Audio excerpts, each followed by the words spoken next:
श्री शिवरक्षास्तोत्रम् श्री गणेशाय नमः। अस्य श्री शिवरक्षास्तोत्रमन्त्रस्य याज्ञवल्क्य ऋषिः श्री सदाशिवो देवता अनुष्टुप् छन्दः।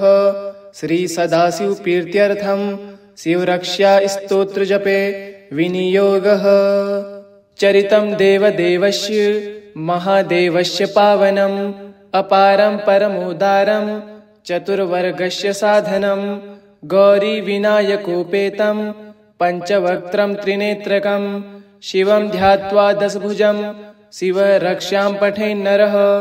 गङ्गाधरः शिरः पातु भालम् अर्धेन्दुशेखरः नयने मदनध्वंसी कर्णो सर्पविभूषण।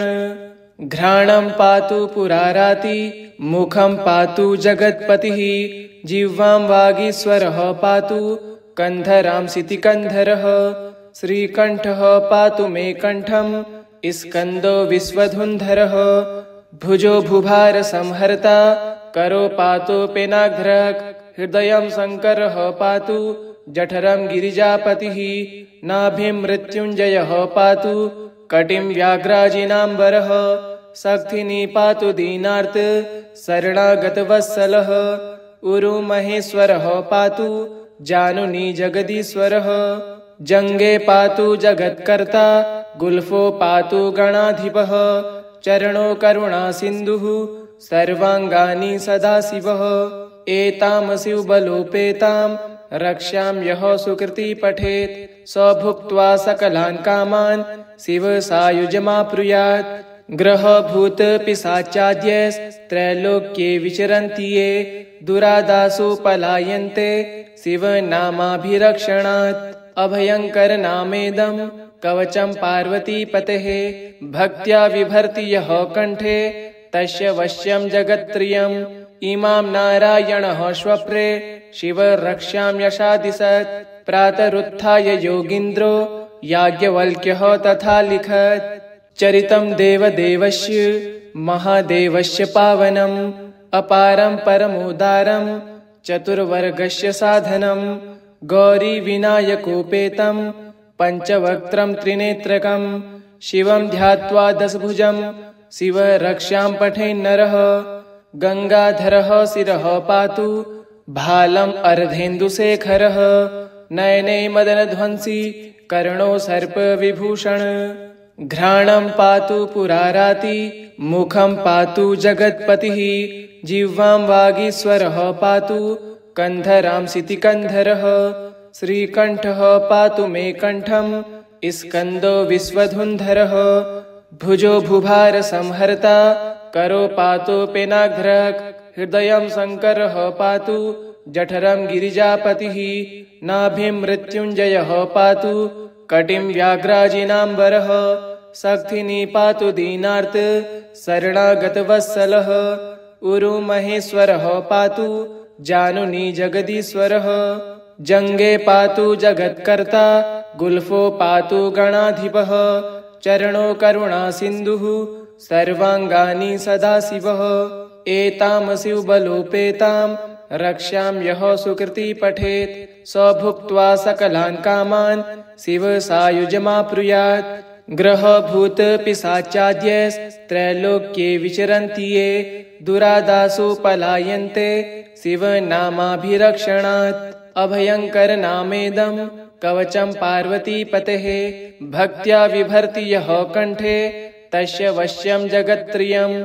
इमां नारायणः स्वप्रे शिवरक्षां यशादिशत्।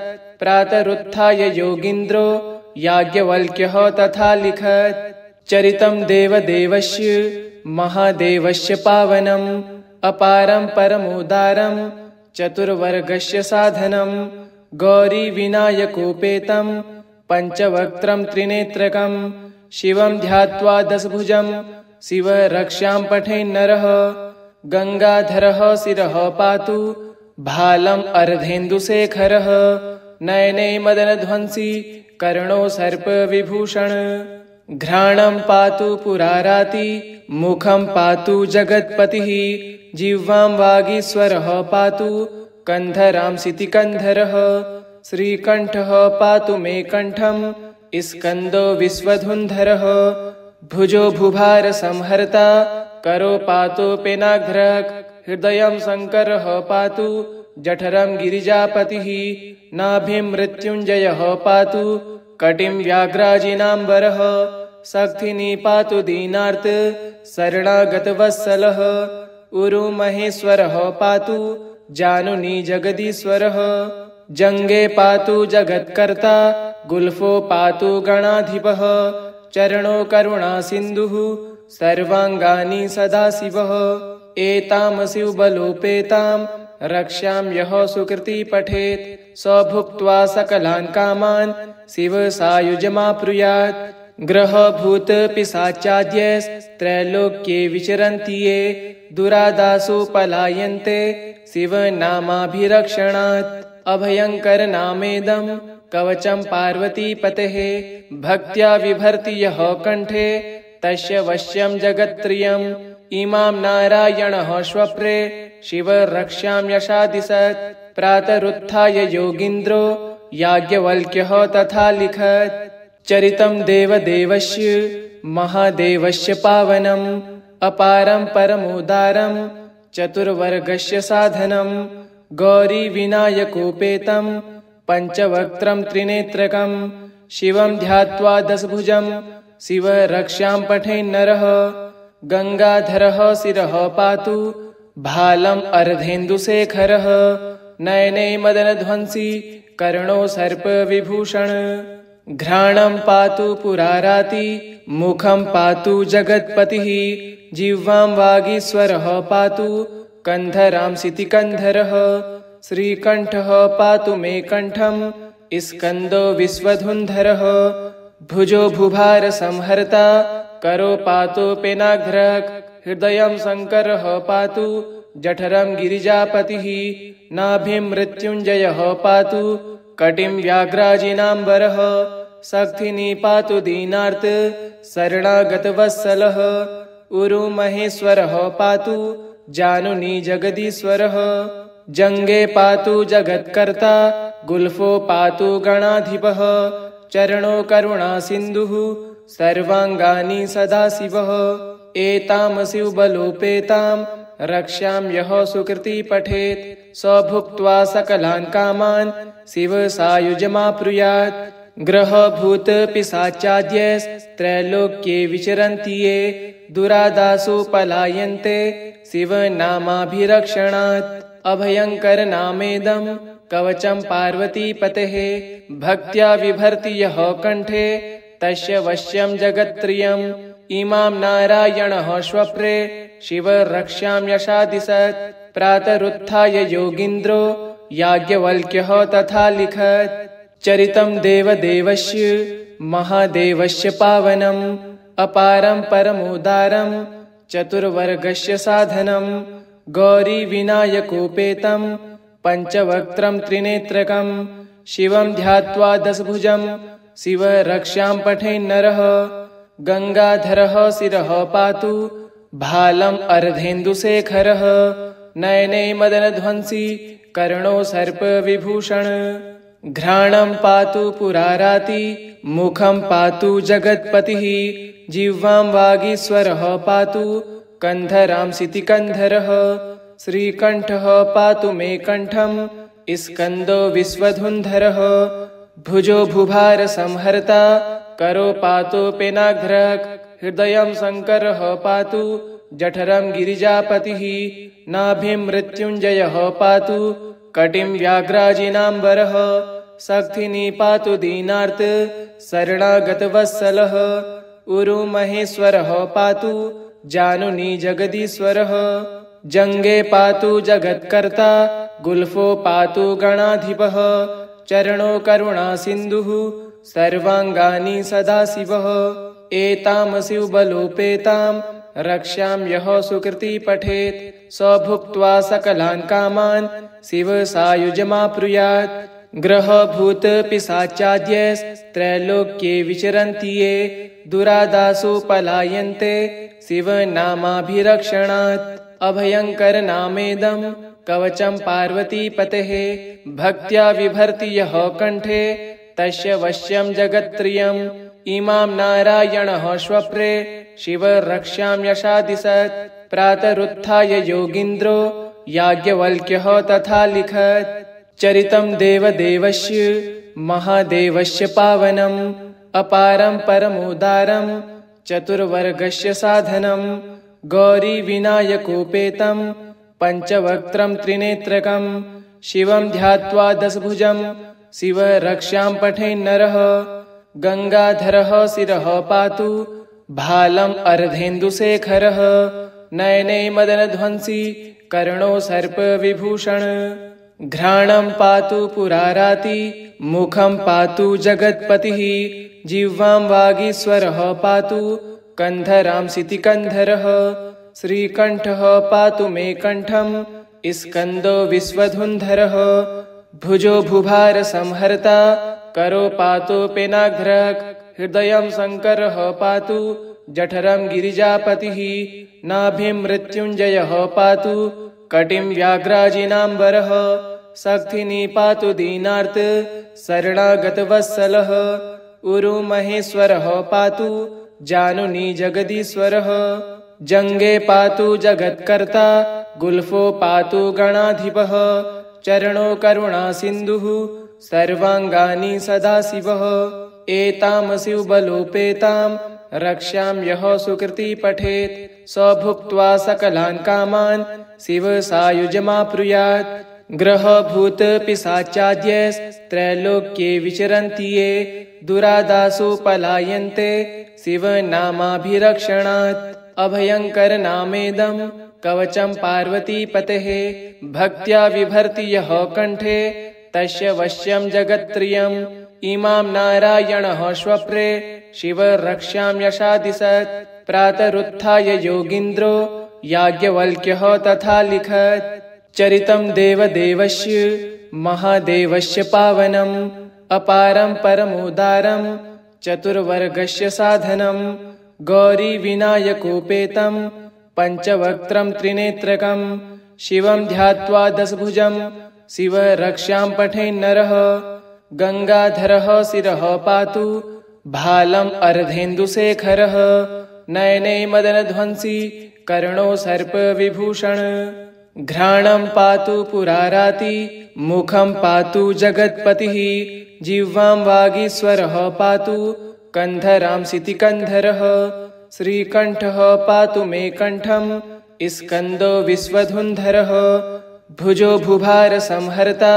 करो पातु पेनाघ्रक् हृदयं शङ्करः पातु जठरं गिरिजापतिः नाभिं मृत्युञ्जयः पातु कटिं व्याघ्राजिनाम्बरः शक्तिनी पातु दीनार्त शरणागतवत्सलः उरु महेश्वरः पातु जानुनी जगदीश्वरः जङ्गे पातु जगत्कर्ता गुल्फो पातु गणाधिपः चरणो करुणा सिन्धुः सर्वाङ्गानि सदाशिवः एतां शिवबलोपेतां रक्ष्यां यः सुकृती पठेत् स भुक्त्वा सकलान् कामान् शिव सायुजमाप्नुयात् ग्रहभूत पिशाचाद्यस्त्रैलोक्ये विचरन्ति ये दुरादासो पलायन्ते शिव नामाभिरक्षणात् अभयङ्कर नामेदं कवचं पार्वतीपतेः भक्त्या विभर्ति यः कण्ठे तस्य वश्यं जगत्त्रयम्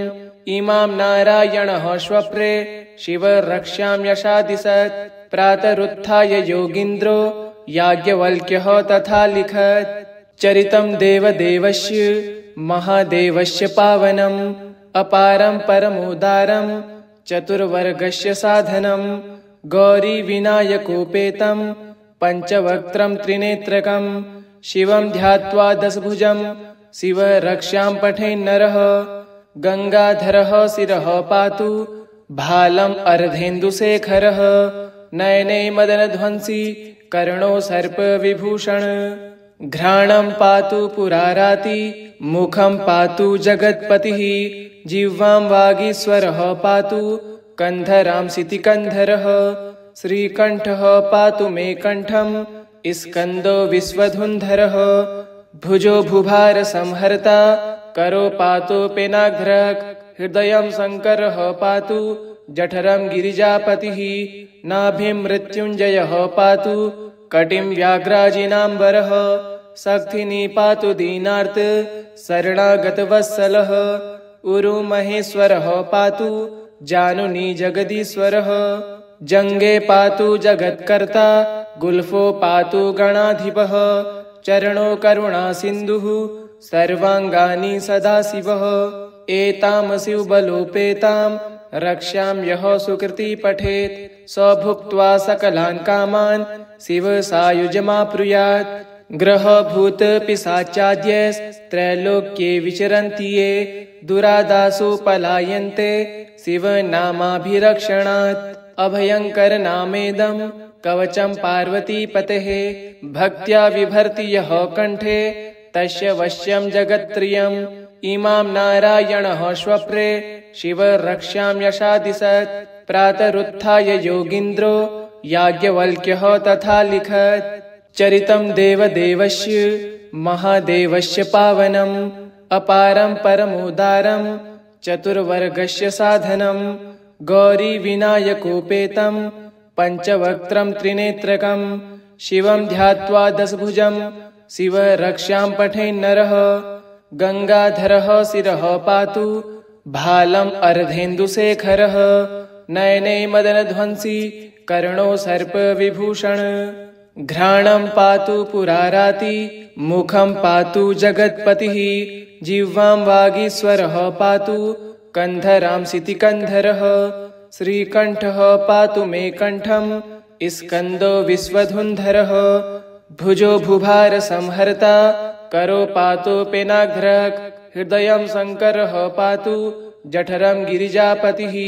नाभिं मृत्युञ्जयः पातु कटिं व्याघ्राजिनाम्बरः शक्तिनी पातु दीनार्त शरणागतवत्सलः उरु महेश्वरः पातु जानुनी जगदीश्वरः जङ्गे पातु जगत्कर्ता गुल्फो पातु गणाधिपः चरणो करुणा सिन्धुः सर्वाङ्गानि सदाशिवः एतां शिवबलोपेतां रक्ष्यां यः सुकृति पठेत् स भुक्त्वा सकलान् कामान् शिवसायुज्यमाप्नुयात् ग्रहभूत पिशाचाद्यैस्त्रैलोक्ये विचरन्ति ये दुरादासु पलायन्ते शिवनामाभिरक्षणात् अभयङ्कर नामेदं कवचं पार्वतीपतेः भक्त्या बिभर्ति यः कण्ठे तस्य वश्यं जगत्त्रयम् इमां नारायणः स्वप्रे शिवरक्ष्यां यशादिशत् प्रातरुत्थाय योगीन्द्रो